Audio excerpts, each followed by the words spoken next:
Well, Bill, another beautiful day or night. Yeah. Hope your five senses work. Hope your health and strength is good. And you're having a good day. What? Or night. What's up with it? Look, we talking about this Sony. We're really talking about this Activision Blizzard deal. Listen to this. Sony, Xbox want us to be like Nintendo, a less effective competitor. You know what? I compare this Activision Blizzard deal, 70 billion, to like a man, being out in the middle of the ocean. You're out in the ocean, right? You're on a ship. You got a lifeboat, life jacket, emergency supplies, right? You see a man drowning in the ocean, and he's screaming help, but you never helped him. But then another man comes, he's out in the ocean, he got his boat, he saw that man drowning, and he helped him. Shame on the first man that ignored the man that was drowning in the ocean. The second man that came and saved the man that was drowning in the ocean, he's getting blessings for it. He might not get it right away, but he might get it later on down the road. So this is what I compare the Activision Blizzard deal to. Because, people need to ask Sony one question, like, okay, what happened to your shooters like SOCOM, Killzone, and Resistant? What happened to them? You got your own shooters. Why did you get so caught up in Call of Duty? And when Activision Blizzard was going through their turmoil, why didn't you step in? You already seen what Microsoft did with ZeniMax Bethesda when they bought when they built Game Pass, right? Why didn't you step in? That's what people need to, the Sony fans need to ask Sony, and then people need to ask Nintendo, like, why didn't you step in? You saw Activision Blizzard going through their problems. Why didn't you do something? We're talking Activision Blizzard. Why didn't you step in? So, with that being stated, Microsoft did right because Activision had issues, turmoil all over the place. They needed help. They were drowning. And Microsoft stepped in and saved them. So, to me, Sony running to the European Union, for help, and then the European Union is like checking the deal out with a fine-tooth comb. And while they're doing that, they're really putting pressure on the investors, because you got 98% out of 100 agreeing to the deal. Of all the investors that agreed to this deal, 98% out of 100 agreed to the deal. So while the European Union is checking out the deal with a fine-tooth comb, they're really putting pressure on the investors to back out. And then you got Sony now rejecting offers from Microsoft as another way of putting pressure on the investors to back out the deal. But this now all comes back now to Sony, like, okay, you had exclusive rights to Call of Duty, which ends in a couple of years, right? But you don't own Activision Blizzard. Activision Blizzard was at their weakest point. Why didn't you step in and offer some assistance? Like Phil Spencer said over at Xbox, it's not what they can do for us, it's how can we help you. So the question to Sony is now is like, okay, why didn't you step in and help them? You didn't think they were important?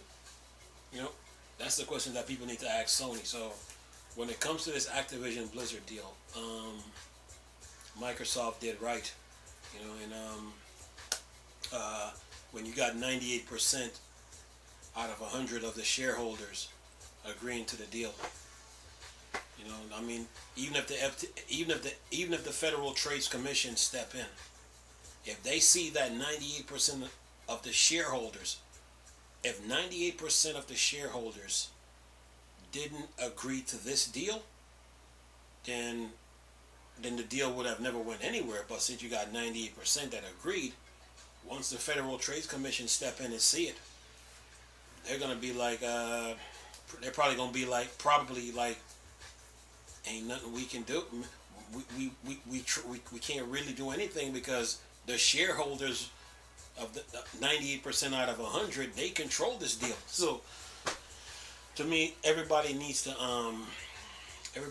really blame Sony for this. That's when it's all said and done, you know, because they didn't pay attention to the signs, you know. I mean, Activision have trouble all over the place. You're Sony, a billion-dollar company like Microsoft. You got resources. You need to step in. You don't stand on the side sitting there watching. So you got to blame Sony for this. Anyway, listen to this. It says here, Sony, Xbox want us to be like Nintendo, a less effective competitor. Anyway, says here, Sony and Microsoft very public war of words continues, with paperwork published by the UK government today outlining PlayStation's stance against Xbox unprecedented near $70 billion acquisition of Activision Blizzard. In the document, the Japanese giant legal team respond to a point from its Redmond rival, which suggests Nintendo has been able to compete fine without access to all the important Call of Duty franchise.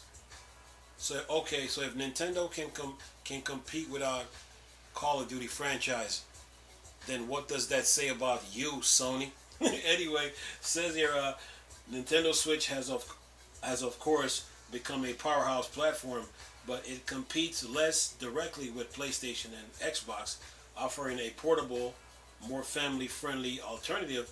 Sony legal team argues this exposed Microsoft through strategy. It claims Microsoft wants PlayStation to become like Nintendo so that it would be less close and less effective competitor to Xbox. Post transaction, Xbox would become the one-stop shop for all best-selling shooters franchise on console. Then it says Call of Duty, Halo, Gears of War, Doom, and Overwatch. But my question to Sony is this: what happened to your SOCOM? What happened to your Resistant? And what happened to Killzone? What really happened? But anyway, it says here, and it would then be free from serious competitive pressure. Then it says here, it's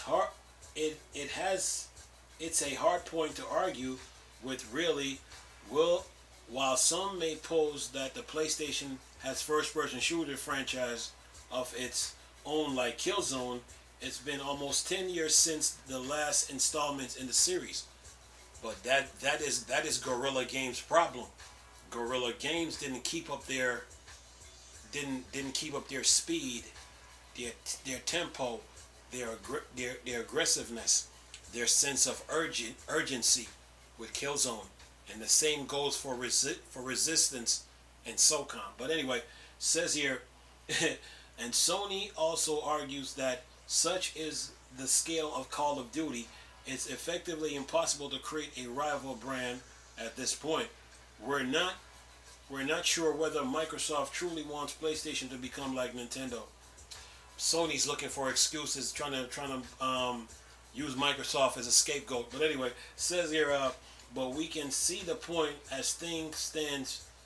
There overlap between Xbox Series X and PS5, where both consoles compete for similar consumer, and taking away Call of Duty would tip the scale significantly in Microsoft's favor for a lot of those players. Here's the deal. The thing with Call of Duty is this. Let me explain it. Let me really explain this. The thing with Call of Duty is this. Even though they fired or let go of West and Zampella, Activision with Call of Duty have always been consistent. They have always maintained their speed. They have always maintained their tempo. They have always maintained their aggressiveness. And they have always keep Call of Duty fresh. It's always Call of Duty, but it was Call of Duty 1, Call of Duty 2, Call of Duty 3, Call of Duty World at War, Call of Duty Modern Warfare 4, Call of Duty Modern Warfare 2, Call of Duty Modern Warfare 3, Call of Duty Advanced Warfare, Call of Duty Ghosts, Call of Duty Black Ops 1, Call of Duty Black Ops 2, Call of Duty Black Ops 3, Call of Duty Black Ops 4, Call of Duty Infinite Warfare, Call of Duty World War II, Call of Duty Modern Warfare, Call of Duty Vanguard, Call of Duty Black Ops Cold War. Activision have always keep Call of Duty fresh. They have always stayed consistent with Call of Duty. They never did a 3 and out. Some shooters, they do a 3 and out, or a 2 and out, or a 4 and out. What I mean is that they make like 4 games and then they disappear. Call of Duty has never been like that. They've been consistent. Even though they let go of Weston's Impella, they've always been consistent. And that's the thing with Call of Duty. It's consistency. It's speed. It's momentum. It's tempo. It's aggressiveness. That's how Activision kept Call of Duty, and they always keep it fresh. So when it comes to Sony, people need to ask Sony, okay, what happened to Killzone, SOCOM, and Resistance? How come they weren't like Call of Duty? How come they didn't keep Resistance fresh with a new chapter all the time? What really happened? People need to ask that. Then on top, then on top of that too, you have EA. They used to go toe to toe with Call of Duty, but then EA had the Star Wars license, and they got greedy. And when they created loot box, it went off into another direction. But Activision kept being consistent with Call of Duty. Once Activision dropped Call of Duty Warzone, Call of Duty is a two-headed monster coming at you like this. You got Warzone, that's a battle royale, but then you got Call of Duty, which with the story and multiplayer. EA, when they used to go toe to toe with Call of Duty, but then when they create the loot box, they send them in another direction. They fell off. They went to go challenge the European Union, and and the European Union had to put their foot down on EA, let them know that that stuff don't fly around here, But Activision kept being consistent with Call of Duty, and all those years that Activision dropped Call of Duty, they had a fan base. Every Call of Duty that Activision dropped, the user base was like this. Like this. Every Call of Duty just kept growing and growing and growing. And once they dropped that Warzone, now Call of Duty is a two-headed monster coming at you. Warzone, which is a part of Call of Duty, and then you have Call of Duty with the story and multiplayer. They have been consistent while everybody else, like Red Faction, Time Spitters, Lost Planet, all the shooters that you could think of, they do a 2 and out. They make two or 3 games or 4 games, and then they disappear. But Activision now with Call of Duty, they kept coming like this, like this, like this, like this, like this. Every year they come out with a new Call of Duty, and then Warzone get updated. So Activision mastered the formula. So when it comes to this whole situation now, everybody need to look at Sony like, how comes Resistance, SOCOM, and Killzone didn't keep up their consistency like Call of Duty? That's what they need to ask.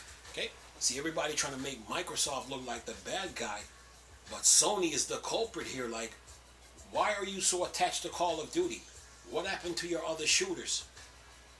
How comes they weren't consistent? How comes they didn't keep the games fresh with a new chapter?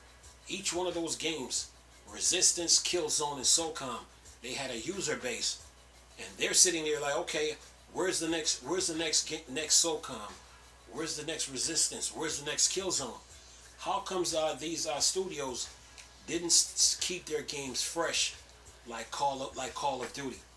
Call of Duty has been consistent from day one. When EA was going toe to toe with them, they fell off. They went to go challenge Europe. Activision kept going. They stumbled up on Warzone, and I think Warzone is based off Fortnite's Battle Royale. And once they've stumbled upon Warzone now, Call of Duty is a two-headed monster. Two games coming at you at the same time with a big user base behind both games and a big update following that user base. That's what Call of Duty is, man. It's a two-headed monster. So, people need to really ask Sony, what happened to Killzone? What happened to Resistance? What happened to SOCOM? How come they didn't stay competitive like Call of Duty? Call of Duty just kept coming. Next year there's a new Call of Duty coming, and a new Warzone. Call of Duty mastered the formula. So people need to ask them that. You know, they can't blame Microsoft all the time. Sometimes you got to take a light and shine it at that person. Like, okay, what's the problem? You know, you have to. You know, sometimes people will blame other people for their problems, but sometimes you got to look at the person, you know, that's blaming other people. Like, okay, what's your problem? So people need to take a flashlight and look at Sony. Like, you had exclusive rights to Call of Duty. What happened to SOCOM? What happened to Killzone? What happened to Resistance? What happened to those games? Those are shooters. How comes they didn't stay consistent like Call of Duty? Why did you fall in love with Call of Duty, and then when Activision Blizzard was at their weakest point, why didn't you step in? You're a billion-dollar company like Microsoft. Why didn't you step in? And that's what people need to really ask Sony, okay? So Sony can't blame nobody but themselves for this. Sony has to look themselves in the mirror and blame themselves. They did nothing. Nintendo did nothing. The article talks about how Nintendo stays competitive. That's true. That's true. But still, Sony had their own games. What happened to those games? You know? And when Activision was at their weakest point, when they was having turmoil within the company and all kind of news was coming out, why didn't you bring relief to Activision Blizzard? Why did you just sit there? But not Microsoft. They had Game Pass up and running with ZeniMax Bethesda.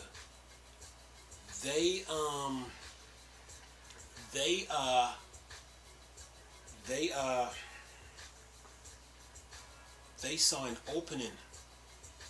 Activision Blizzard was weak. They needed help. They were drowning.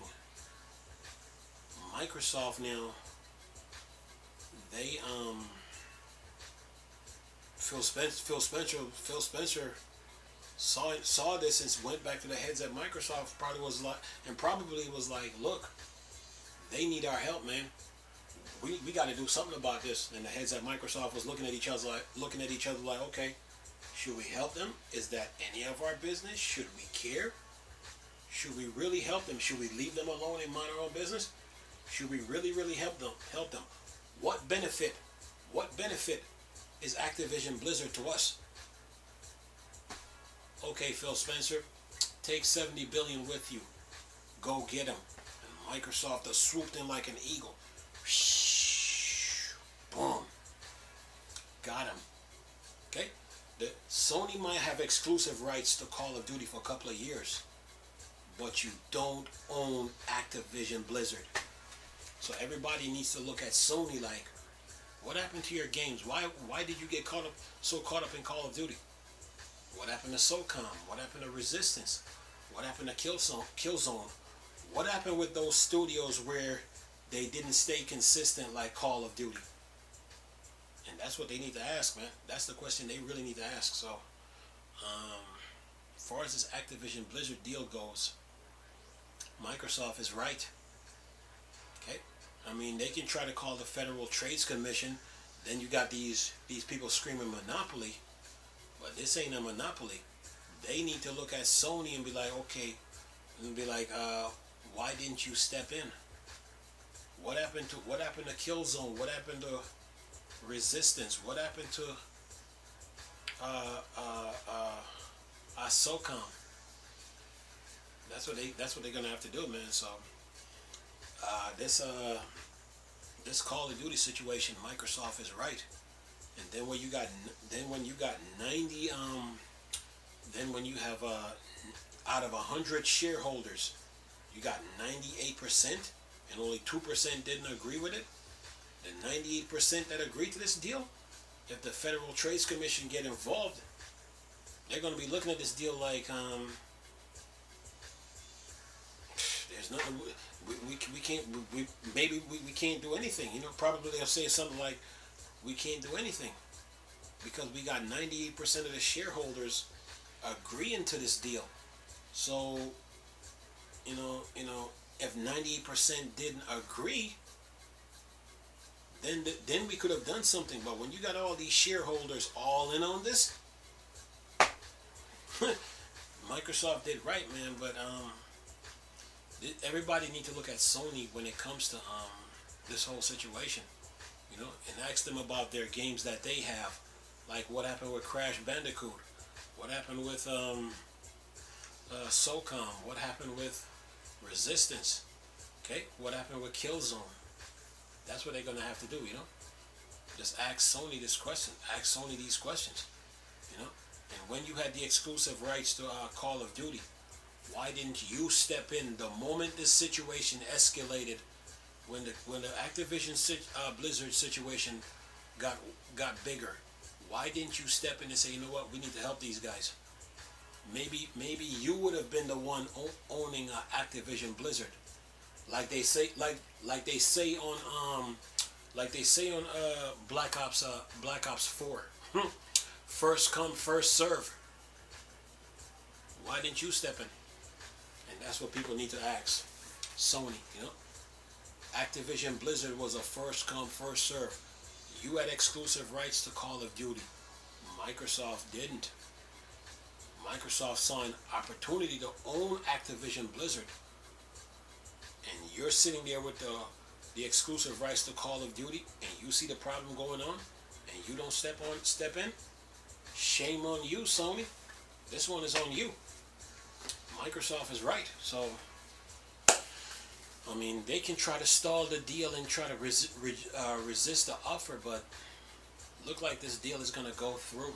But like they say on Black Ops 4, first come, first serve. Anyway, I'm gonna leave this video for y'all to enjoy. Nice talking to you people again. Chris, still a Star Wars and Star Trek thing. Or Dark Side. Go. Base.